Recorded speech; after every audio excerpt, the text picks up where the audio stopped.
Muy bien, quiero que me acompañe por favor a Lucas capítulo 11, versículo 1. He titulado este mensaje La oración llave maestra. Para los que toman nota, la oración llave maestra. Muy bien, estamos en esta serie de llaves de conquista. Diga conmigo, en este tiempo Dios me va a entregar llaves de conquista.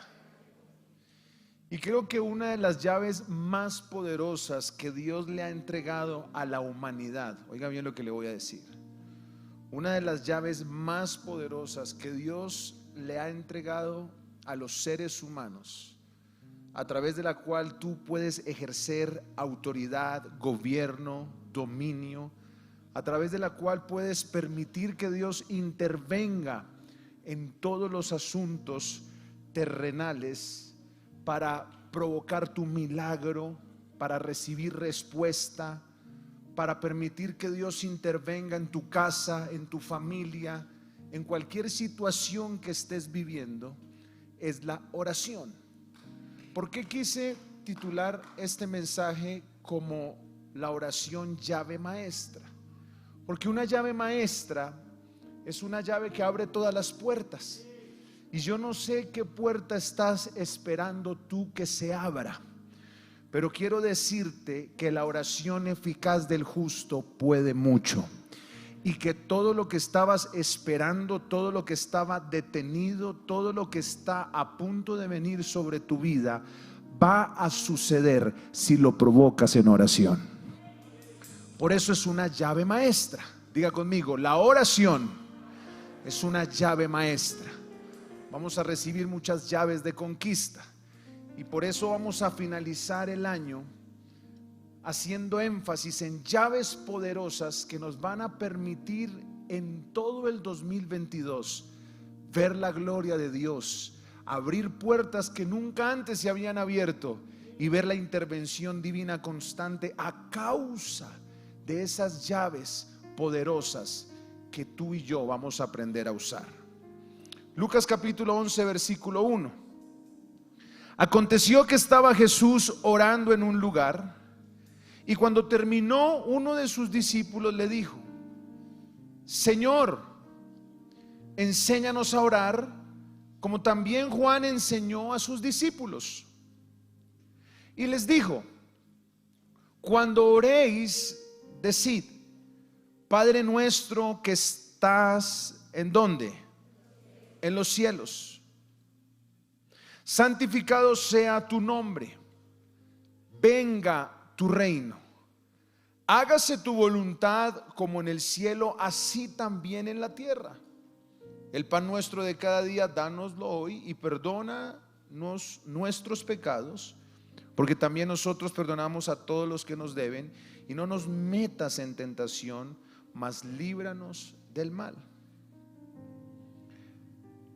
Fíjese que la oración fue algo que llamó la atención de los discípulos de Jesús. Los discípulos hubiesen podido preguntar: ¿cómo podemos hacer milagros? ¿Cierto? Enséñanos a hacer milagros. Los discípulos hubiesen podido preguntar: enséñanos a multiplicar los panes y los peces, o enséñanos a resucitar muertos. Hubiesen podido preguntar la fórmula de hacer cualquier otra cosa, pero ellos entendieron, por la vida de poder, por la gracia, el favor de Dios, la influencia, la inspiración que Jesús provocaba, entendieron que la clave del ministerio de Jesús era la oración. Luego entonces la pregunta se direccionó a saber cómo podían ellos tener esa vida de oración, porque sabían que el resultado de esa vida de poder en Jesús era la oración. Y empezaron a entender el modelo de oración como principio de vida de victoria. En Mateo capítulo 6 hay un referente de 3 llaves poderosas que vamos a estar tocando. Hoy iniciamos con la oración, donde se establecen parámetros de cómo hacerlo y cómo no hacerlo. Mateo capítulo 6 versículo 5. refiriéndose a la oración. En Mateo 6 habla de la oración, habla del ayuno y habla de la ofrenda. Pero aquí en el capítulo 6, versículo 5, pone un parámetro de cómo no hacerlo. Primero tienes que saber cómo no hacerlo, para entender después sí cómo hacerlo. Entonces mira lo que dice Mateo capítulo 6, versículo 5. Y cuando ores, fíjese que cuando dice cuando ores, da por sentado que como creyentes oramos. También en Lucas hay una referencia en la parábola de la viuda que logra la atención de aquel juez injusto. Jesús se refirió sobre la necesidad de orar siempre y no desmayar. Así que la oración no es una opción. Diga conmigo, la oración no es una opción, es una necesidad. Y Jesús les enseñó: cuando ores, no seas como los hipócritas, porque ellos aman el orar de pie en las sinagogas y en las esquinas de las calles, para ser vistos de los hombres. De cierto os digo que ya tienen su recompensa. ¿Cómo no hacerlo? Dígame cómo no hacerlo. Devuélvase al 5. No lo hagamos como lo hacen los demás para ser vistos por los hombres. Versículo 6. ¿Cómo hacerlo? Mas tú cuando ores, entra ¿en dónde? En tu aposento. Y cerrada la puerta, ora a tu Padre que está en secreto, y tu Padre que ve en lo secreto te recompensará en lo público. Primero le dice: mira, esto no es algo para que todos los demás vean, pero cuando lo hagas, recuerda que una vida de oración exige tiempo y lugar. O sea que como hijos de Dios tenemos que tener un lugar para buscar la presencia de Dios. ¿Cuántos tienen un lugar en su casa? Si no lo tiene, usted va a buscar hoy un lugar. Versículo 7. Y orando, otra vez, ¿cómo no hacerlo? No uséis vanas repeticiones como los gentiles, que piensan que por su palabrería serán ¿qué? Oídos. Fíjese que cuando el Padre Nuestro es expuesto, ya primero les había dicho, no es para que repitan de manera incoherente la misma oración. No, el Padre Nuestro es un modelo que muestra las etapas efectivas en la oración. Ahora, es importante introducir el tema de la oración como llave maestra, porque muchas veces lo último que usamos como creyentes es la oración. Fíjese que ignorar el poder de la oración es ignorar una llave poderosa que puede abrir las puertas que necesitamos que se abran hoy. ¿Cuántos necesitan abrir una puerta hoy? Dios lo puede hacer a través de la oración. Asombrosamente tú y yo fuimos creados no solo para tener una relación con Dios a través de la oración, sino para compartir su autoridad. Mira lo que dice el Salmo capítulo 8, versículo 5. Es muy poderoso entender la autoridad que tenemos como hijos de Dios y que la podemos ejercer a través de la oración. Salmo capítulo 8, versículo 4. ¿Qué es el hombre para que tengas de él memoria? Y el hijo del hombre para que lo visites. Versículo 5. Le has hecho poco menor que los ángeles y lo coronaste de gloria y de ¿qué? Y de honra. Mira esto: le hiciste señorear sobre la obra de tus manos. Desde Génesis 1:26 Dios dijo: voy a hacer al hombre para que sea un agente de gobierno, de dominio, de señorío, para que él siempre esté encima de las circunstancias, de las cosas, para que él pueda tener autoridad, las cosas no se le salgan de control. Tienes que entender que Dios te dio autoridad para poder señorear sobre la enfermedad, sobre la ruina, sobre la muerte, para que nada pueda sacar del límite de tu fe. ¿Por qué? Porque tú tienes autoridad como hijo de Dios para cambiar las circunstancias más difíciles de tu vida y a través de la oración declarar que la muerte no prevalece, declarar que la enfermedad no podrá lograr su objetivo, declarar que la ruina se tiene que ir, la deuda se tiene que ir. ¿Por qué? Porque tú sabes la autoridad que tienes y la ejerces a través de la oración. Así que cuando tú empiezas a descubrir el poder que hay en la oración, naturalmente te vuelves adicto a la oración. Te vuelves adicto a la oración porque te dio resultado. Si hay algo que te da resultado, jamás lo vas a dejar de hacer. Mira, tú naciste para señorear, naciste para ejercer dominio sobre las cosas, sobre las circunstancias, no sobre el prójimo. Hay algo que te tiene en angustia. He venido a decirte en esta mañana: tienes la autoridad a través de la oración de ejercer dominio sobre esa circunstancia. ¿Cuántos dicen amén? Todo lo pusiste debajo de sus pies. Versículo 7. Esto es poderoso. Ovejas, bueyes, todo ello.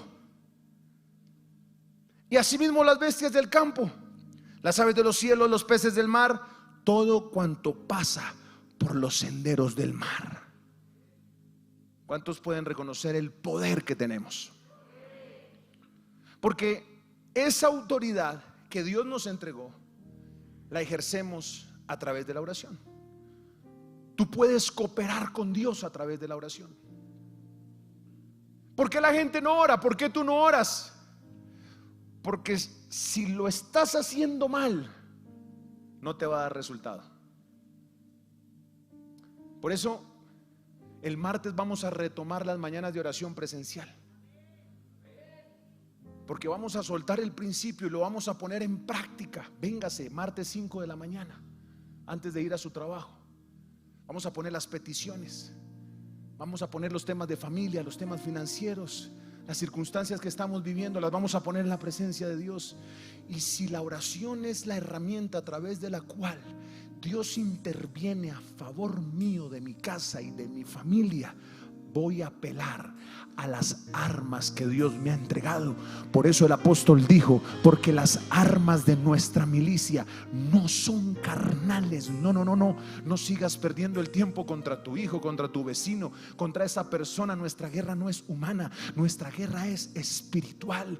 Ven y oramos y podamos ejercer esa autoridad que Dios nos dio para cooperar con Dios y entender que todo lo que Dios quiere hacer en tu vida, en tu casa, en tu familia, en la ciudad y en la nación, lo va a hacer a través tuyo y a través de tu oración. ¿Cuántos saben que hay poder en la oración?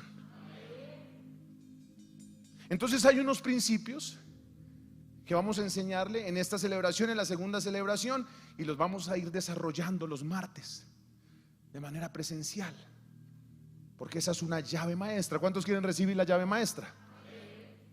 Usted recibe la llave, ahora tiene que aprender a usarla. Número 1, la oración le permite al hombre ejercer dominio y autoridad en la tierra. Ese es el primer principio. Entonces mire, Dios quiere intervenir. ¿Cuántos sabían eso? Dios quiere intervenir. Dios quiere cambiar el corazón de tu esposa, de tu esposo. Dios quiere abrirte una puerta laboral. Dios quiere sanar enfermos. Dios quiere moverse y transformar esta ciudad, este país. Pero Dios respeta la autoridad que le entregó al hombre desde Génesis 1:26. Leámoslo rápido. Génesis 1:26, que dijo Dios: entonces dijo Dios, hagamos al hombre conforme a nuestra imagen, conforme a nuestra semejanza. ¿Y qué? Señoré. Entonces, ¿quién es el que tiene que gobernar en la tierra? ¿Quién? Diga: yo. Voy a hacer la pregunta otra vez. ¿Quién es el que tiene que gobernar en la tierra? Dile a la persona que está a tu lado: tú tienes que gobernar. Como Dios es el que tiene que, como Dios respeta, usted entiende entonces que la oración es la licencia terrenal para que Dios intervenga en nuestros asuntos. Ay, ¿y la soberanía de Dios dónde queda? No, Dios es soberano. Dios quiere intervenir, pero respeta el principio de Génesis. Todo lo que voy a hacer, lo voy a hacer a través de la humanidad. Pero la forma como la tierra me habilita a mí y al cielo para hacer algo en la tierra es a través de la oración.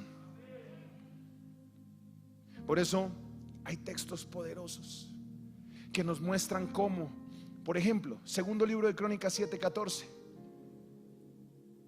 Salomón consulta a Dios. Está mirando cómo el Señor tiene misericordia sobre el pueblo, sobre los errores, sobre lo que está sucediendo coyunturalmente, y viene una respuesta de Dios y dice: yo puedo intervenir, pero mira, si se humillare mi pueblo, sobre el cual mi nombre es invocado, y oraren y buscaren mi rostro y se convirtieren de sus malos caminos, entonces, le pregunto, ¿Dios quiere intervenir o no? Claro.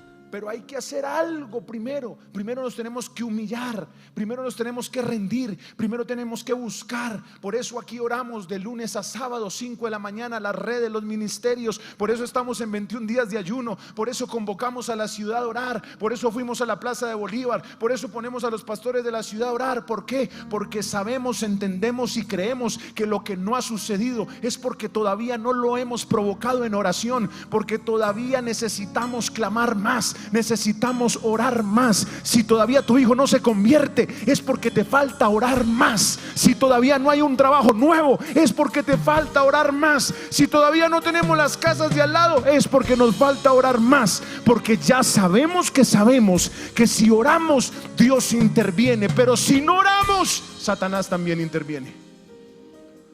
Orar es una acción. No orar también es una acción. Ambas producen un resultado. Tiene mucho poder la oración, no por casualidad. Es lo que todas las religiones hacen. Si en algo coinciden las religiones, es en orar. El islamismo ora, el budismo ora, el catolicismo ora, el protestantismo ora. ¿Por qué? Porque saben que en esa disciplina espiritual hay algo poderoso que ocurre. La única diferencia es que nosotros no le oramos a algo, nosotros oramos a alguien, y ese alguien es la verdad, es la vida, es el camino, es la resurrección, es la luz, es el pan de vida, es el principio, es el fin, es el creador de los cielos, de la tierra. En él fueron creadas todas las cosas, sean tronos, sean principados, sean potestades. Todo fue creado por él y para él. Mucho poder en la oración. Si se humillaren mi pueblo, sobre el cual mi nombre es invocado, y oraren, ¿y qué más? Y buscaren mi rostro. Oren, busquen mi rostro, conviértanse de sus malos caminos. Resultados: entonces yo oiré desde los cielos, perdonaré sus pecados y sanaré la tierra. ¿Sabe algo? Lo que Dios va a hacer en los próximos días en su vida como respuesta de su oración va a ser poderoso. He venido a decirle a alguien en esta mañana que antes de que termine el año, Dios va a tocar el corazón de tu hijo, Dios va a tocar el corazón de tu esposo, Dios va a traer a tus familiares a los pies del Señor, Dios va a abrir una puerta laboral, Dios va a hacer un milagro financiero, Dios va a hacer un rompimiento. Hay alguien que tiene que creer que lo que está sucediendo va a ser como lo que le sucedió a Cornelio cuando estaba allí en Hechos capítulo 10, que se vino la presencia pura de Dios y dijo: Cornelio, tus oraciones y tus limosnas han sido recibidas en el cielo, y habrá una respuesta del cielo por causa de la oración. Vienen los 4 martes más poderosos de este tiempo, donde vamos a hacer que los cielos se abran a favor de la ciudad, a favor de Colombia, a favor de la circunstancia que estamos viviendo, porque creemos que gobernamos por medio de la oración. Esto abre una esperanza poderosa, porque todo lo que Dios quiere hacer, lo quiere hacer a través de ti. Escucha esto: toda acción de Dios en el mundo terrenal requirió del ser humano. Toda acción. Déjame ponerte un ejemplo. Para rescatar la humanidad del diluvio, Dios usó a Noé. Para crear una nueva nación, Dios usó a Abraham. Para guiar a esa nación a la liberación, Dios usó a Moisés. para poder sacar al pueblo de Israel de la cautividad, Dios usó a Daniel. Para derrotar a Jericó y llevar al pueblo a la conquista, Dios usó a Josué. Para la preservación de los hebreos, Dios usó a Esther. Para impregnar el evangelio en Europa, Dios usó a Pablo. Para transformar a Colombia, Dios te va a usar a ti. Vamos, alguien, déle ese aplauso al Señor. Dios te va a usar a ti, a ti, a ti, a tus hijos, a los hijos de tus hijos, a tus generaciones, a ti. Diga sí a mí, porque todo lo que Dios hace, lo hace a través de ti. John Wesley dijo: Dios no hace nada si no es respuesta a la oración. Por lo tanto, la oración no es una opción, es una necesidad. Número 2, el enemigo evita que desarrolles una vida de oración cuando tu oración no es contestada. Segundo principio. Primer principio es que tú ejerces dominio y autoridad a través de la oración. Pero el segundo principio es que el enemigo va a evitar a toda costa. Por eso las reuniones menos asistidas son las reuniones de oración. Y la gente le da pereza y la gente se duerme, incluso hasta para comer, porque hay unos que oran como 4 horas y uno con ese filo, hermano. Padre, gracias por Israel, gracias por Jerusalén, gracias por Chigorodó, gracias por... No, hombre, dele gracias por la comida y coma rápido, que lo que hay es un hambre terrible. ¿Ah? Pero la gente no le ve sentido a veces, le da pereza, se pone aburrido, porque no ha visto el poder tan tremendo que hay en la oración. Cuando usted empieza a ver el poder, le va a pasar lo que a mí me pasa: no salgo de mi casa sin estar en la presencia de Dios, porque sé los resultados poderosos, poderosos. Pero cuando el enemigo evita que tu oración tenga respuesta, allí tú no vas a tener la oración como un hábito de vida. Entonces deja de ser una práctica regular en ti y solo oras cuando estás en las últimas. Solo oras cuando ya estás en una situación muy compleja. Acudes a Dios como si Dios fuese el cuerpo oficial de bomberos. No, eso le pertenece a Carlos, que es nuestro bombero aquí. A él lo llaman cuando apaga incendios. Y es verdad, Dios apaga incendios, pero si tú tienes una buena relación con el que apaga incendios todo el tiempo, seguro que va a llegar más rápido que a la casa de tu vecino. ¿Por qué? Porque no solo debes orar cuando estás en líos, debes orar en todo tiempo.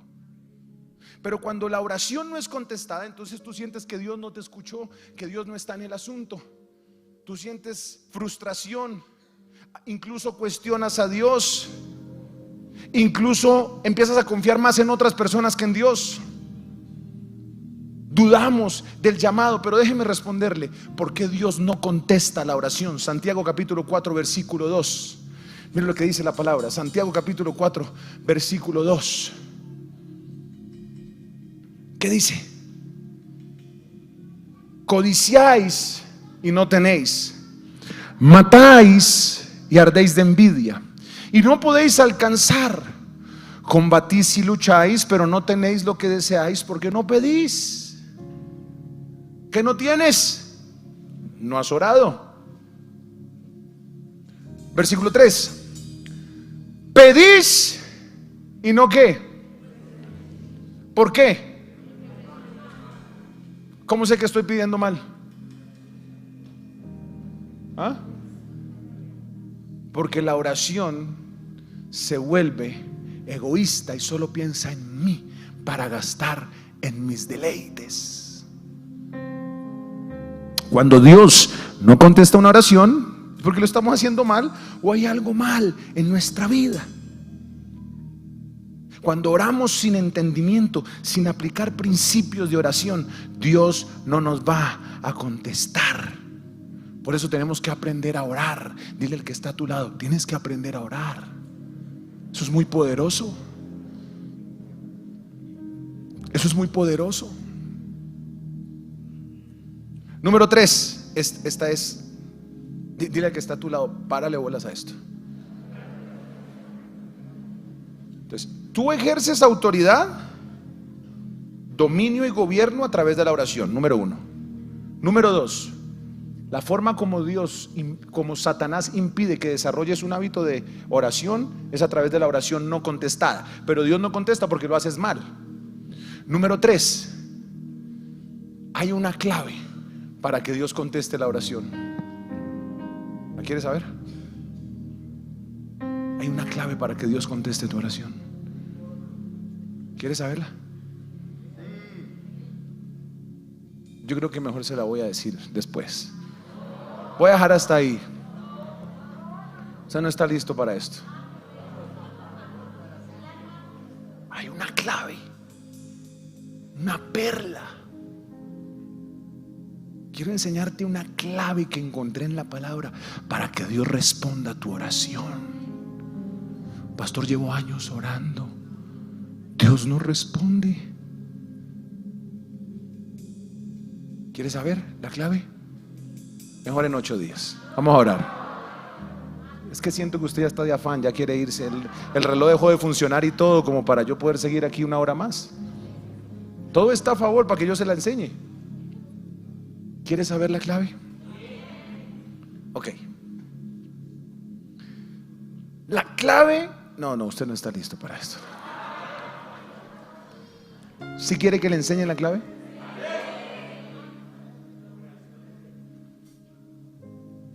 La clave de la oración efectiva es entender los propósitos de Dios para nuestra vida.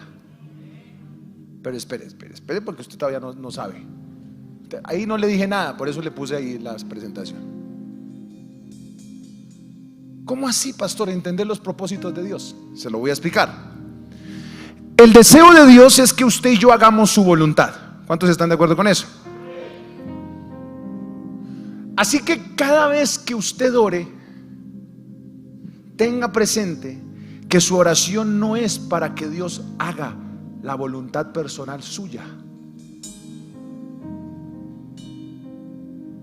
Cuando usted ore, usted tiene que asegurarse que en su petición está la voluntad de Dios. La materia prima de la oración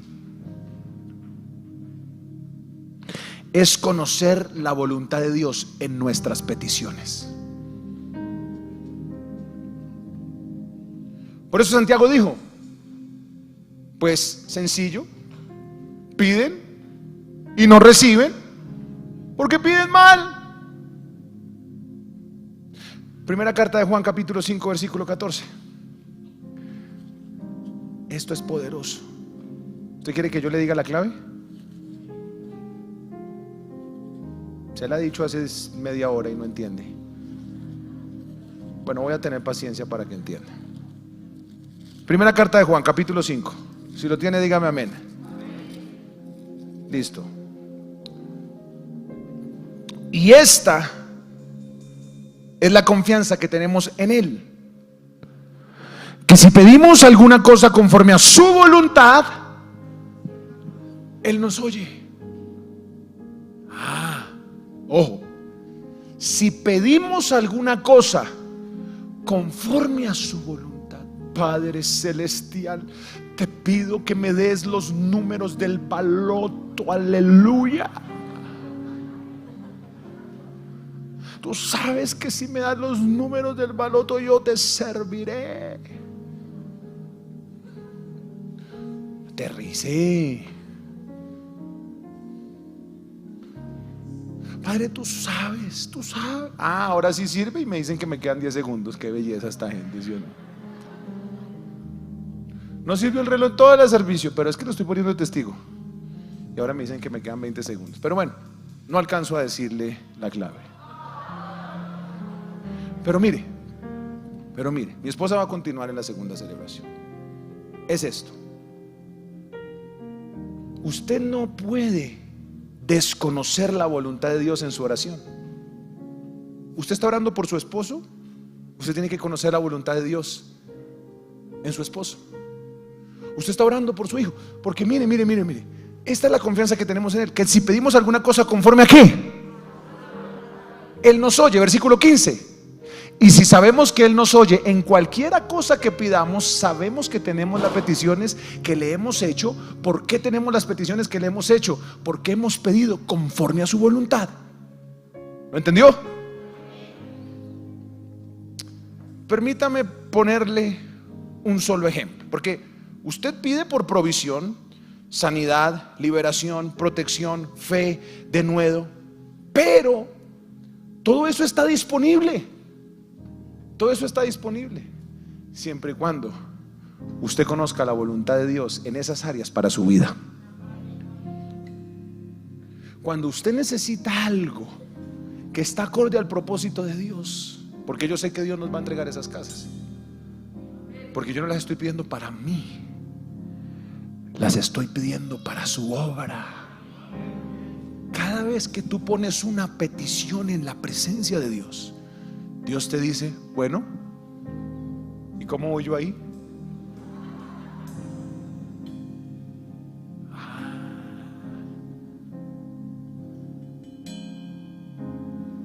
¿Tu petición incluye mis propósitos o no los incluye? Porque si estás pidiendo cosas para gastar en tus deleites que no incluyen mi obra, mi diseño de reino, de transformación, no tiene sentido. ¿Por qué estás orando? ¿Por qué estás orando? Dígame, ¿por qué está orando alguno? ¿Por un trabajo? ¿Por un hijo? ¿Por una empresa? ¿Por su esposo? ¿Por su familia? ¿Por qué está orando? ¿Por su familia? ¿Ah? ¿Por sus finanzas? Ah, muy bien. Todo eso está disponible. Dios te lo da a través de la oración. ¿Ya te lo dio? No. ¿Por qué? Porque no conoces la voluntad de Dios en esa petición. Le pongo un ejemplo. Le voy a mostrar un ejemplo. Acompáñeme al segundo libro de Crónicas, capítulo 1. Segundo libro de Crónicas, capítulo 1. ¿Cuántos conocen la historia de Salomón, el hijo de David? Poderosa historia, estudianla en su casa. Aquí David toma posesión por una promesa que Dios le hace a David, su padre. Dios le dice, en ti vas a encontrar un linaje de gobierno, tú vas a gobernar, tus hijos y los hijos de tus hijos van a gobernar. Hay una promesa poderosa sobre David. Salomón, aún por encima de su terquedad, no evitó que el pacto de Dios se cumpliera por las misericordias fieles de David. Yo le voy a decir algo, por más terco que sea tu hijo, el pacto que tus padres hicieron por tu hijo va a hacer que tu hijo camine con Dios. ¿Sí hay alguien que cree eso o no? ¿Hay alguien que cree eso o no? Por eso yo estoy aquí, porque alguien hizo un pacto por mí. Son las misericordias fieles de David. Segundo libro de Crónicas, capítulo 1. Salomón es afirmado en su reino. Jehová Dios estaba con él, lo engrandece. Salomón convoca a todo Israel. Dice que convoca a jefes de millares, de centenas de jueces. En el versículo 6 dice que subió Salomón al altar de bronce que estaba en el tabernáculo de reunión y ofreció 1000 holocaustos. 1000 holocaustos. 1000 holocaustos. Y mire lo que pasa cuando usted busca a Dios. Versículo 7, mire lo que dice. Y aquella noche apareció Dios a Salomón. Cuando tú buscas a Dios y lo buscas y buscas, en la mañana, en la noche, en la tarde, ayunas, buscas, vuelves, ayunas, vuelves, intercedes, Dios no contesta, no me importa, sigo golpeando, sigo tocando, sigo orando hasta que Dios me escuche, hasta que Dios me abra la puerta, hasta que Dios meta su mano. La gente que se decide y se determina a orar hasta que pase algo, algo va a pasar, algo va a pasar en tu vida. Antes de que termine el año, algo va a suceder. Hay alguien que tiene que recibir esto. Antes de que termine el año, algo va a suceder a causa de tu oración. Se le aparece Dios a Salomón y le dice: pídeme lo que quieras que yo te dé. Uy, ¿qué tal que nos pasara eso ahorita? Pídeme lo que quieras. ¿Me gustaría que le pasara eso? ¿Qué pedirías? ¿Qué pedirías?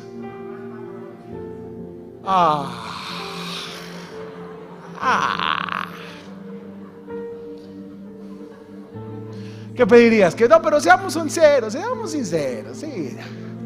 La restauración de la nación. Carreta, hombre. Bueno, ahí sí le creo más, que su familia se convierta. ¿Qué más le pediría? ¿Qué sabiduría de qué? Usted está pidiendo un carro, hermano. Usted debe enredar aquí. Debe enredarme aquí, hombre. ¿Qué le pediría? No. Una petición que usted tenga, dígamela. Su casa, su familia, ¿qué más? La construcción de su empresa, ¿qué más? Bueno, cada quien tiene una petición. Entonces mire cómo responde Salomón ante la posibilidad. ¿Está leyendo la palabra? Mire cómo empieza a orar Salomón. Versículo 8. Tú has tenido con David mi padre gran misericordia, y a mí me has puesto por rey en lugar suyo. ¿Qué le está diciendo Salomón a David? Salomón le está diciendo a David: venga, yo no estoy gobernando por mí, no mi Padre celestial. Yo estoy aquí porque esto fue tu voluntad. Tú se lo prometiste a mi papá. Ahora yo estoy aquí en lugar suyo. Versículo 9. Confírmese pues ahora, oh Jehová Dios, tu palabra dada a David mi padre. Mire cómo toda la oración está alineada ¿a qué? A la voluntad de Dios. Porque tú me has puesto por rey sobre un pueblo numeroso como el polvo de la tierra. Versículo 10. Aquí está la clave. A ver si a alguien le cabe el 20. Dame ahora sabiduría y ciencia para presentarme delante de este pueblo, porque ¿quién podrá gobernar a este tu pueblo tan grande? Le soltó la petición. Le pidió sabiduría. Y mire lo que responde Dios. Versículo 11. Y dijo Dios a Salomón: por cuanto hubo esto en tu corazón y no pediste riquezas, bienes o gloria, que es lo que normalmente uno pide. Uno no pide que por la... No, nada de eso. Ni pediste muchos días, sino que has pedido para ti sabiduría y ciencia para gobernar a mi pueblo sobre el cual te he puesto por rey. Versículo 12. Sabiduría y ciencia te son dadas, y también te daré riquezas, bienes, gloria, como nunca tuvieron los reyes que han sido antes de ti, ni tendrán los que vengan después de ti. Uy, qué tremendo, es una respuesta violenta. ¿Cuántos quieren una respuesta de esas bravas? Y ok. Tú pediste sabiduría y ciencia para gobernar el pueblo. Te suelto sabiduría, te suelto ciencia. La gente va a venir a consultarte. Los reyes que te rodean te van a traer los elementos para el templo. Te voy a poner arriba, te voy a dar gracia, te voy a dar favor, pero además también te voy a dar riquezas, también te voy a dar recursos. Ningún rey después de ti tendrá todo el dinero que tú tienes, porque la tienes clara. La clave de esa respuesta fue el versículo 10. Le voy a dar 5 segundos porque el reloj, aunque no funcionó, creo que ya se me acabó el tiempo. 10. Ahí está en el versículo 10 la clave. Ahí está. ¿Dónde está? Pueblo, sabiduría, ciencia, gobierno. Todos cerraron. Alguno que está en la transmisión, póngame en el chat rápido a ver cuál es la clave del versículo 10. A ver si sabe Eddie, a ver si sabe Marcela, a ver si sabe Joana. Todos tan juiciosos viendo desde la casita, tan juiciosos. Dios los bendiga. A ver, ¿cuál es? La clave. Ojo. ¿Cuál es la materia prima de la oración contestada? La voluntad de Dios. Salomón recuerda el pacto de David. Le dice a Dios: tú me pusiste aquí, esto no es un asunto mío, esto es un asunto tuyo. Ahora, dame sabiduría y ciencia. En este versículo está la clave de la oración contestada. ¿Cuál es la clave? Una sola palabra: propósito. Ahí no dice propósito. ¿Dónde dice propósito ahí? ¿Dónde está? ¿Dónde está? ¿Dónde está? Muéstremelo. Ya lo pilló, ¿dónde está? En una palabra está lo que usted dijo, ahí está la clave. ¿Cómo es su nombre? Daniel se la pilló. Si algo, inviten a Daniel a almorzar. Daniel les va a dar la clave si yo no alcanzo a dárselas. El hombre come bandeja paisa, ¿sí o no? Me guarda ahí un poquito de chicharrón para dentro de 8 días que ya acabamos el ayuno de Daniel. Ok, ya lo vio. La clave es la palabra para.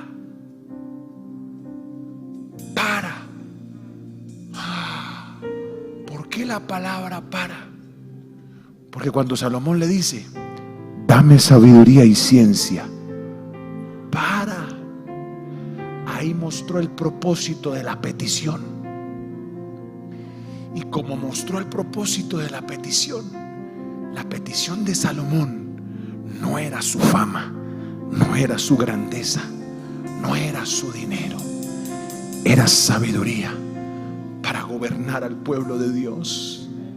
Entonces Dios dijo, yo estoy en esa petición, y como tú amas lo que yo amo, te doy sabiduría, ciencia y riquezas para que me cuides lo que yo más amo: mis almas, las familias, los seres humanos que no me conocen. Tú estás pidiendo una casa. Yo duré 5 años pidiéndola, y un día le dije, Señor, si tú me das una casa grande, voy a tener un lugar de oración, voy a tener una oficina, y voy a traer gente estratégica para predicarle tu palabra. Porque mi casa no solo va a ser para que yo esté bien, mi casa va a ser una casa de bendición. Tú le estás pidiendo un carro a Dios. Señor, dame un carro. ¿Está mal pedir un carro? No está mal pedir un carro. Lo que está mal es no meter el propósito del cielo en ese carro. Señor, dame un carro, porque yo te prometo que no habrá un solo domingo en donde no traiga nuevos a la iglesia, porque ese carro será para servirte, ese carro será para adorarte, y ahí está tu voluntad. Entonces Dios te va a decir, ya no te voy a dar un Twingo, te voy a dar una camioneta poderosa. ¿Alguien reciba eso? Nadie recibe eso. No. Una camioneta poderosa para que traiga a la gente a la iglesia, porque en tu petición está mi propósito y entendiste mi voluntad. ¿Cuántos lo entendieron? Señor, quiero que conviertas a mi hijo para poder dormir tranquila, que no se fue por allá de fiesta.